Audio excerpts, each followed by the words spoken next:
So this is Secret History by Donna Tartt.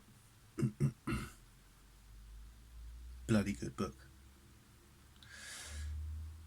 The snow in the mountains was melting, and Bunny had been dead for several weeks before we came to understand the gravity of our situation. He'd been dead for 10 days before they found him, you know. It was one of the biggest manhunts in Vermont's history. State troopers, the FBI, even an army helicopter. The college closed, the dye factory in Hampton shut down, people coming from New Hampshire, upstate New York, as far away as Boston. It is difficult to believe that Henry's modest plan could have worked so well despite these unforeseen events. We hadn't intended to hide the body where it couldn't be found.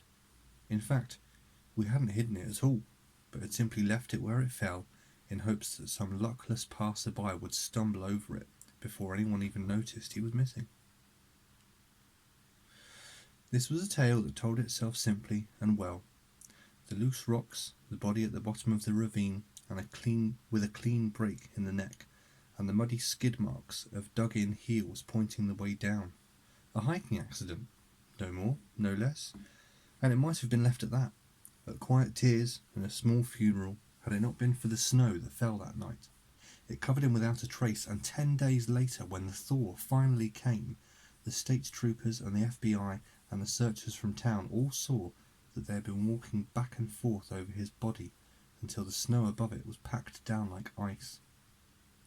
It is difficult to believe that such an uproar took place over an act for which I was partially responsible.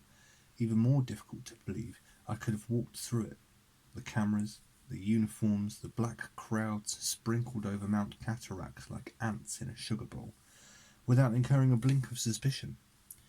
But walking through it all was one thing. Walking away, unfortunately, has proved to be quite another.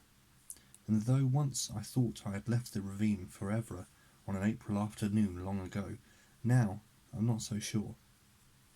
Now the searchers have departed and life has grown quiet all around me, I've come to realise that while for years I might have imagined myself to be somewhere else, in reality I have been there all the time.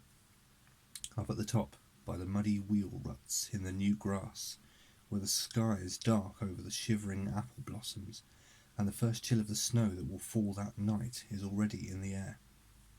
"What are you doing up here?" said Bunny, surprised, when he found the four of us waiting for him. "Why, looking for new ferns," Henry said.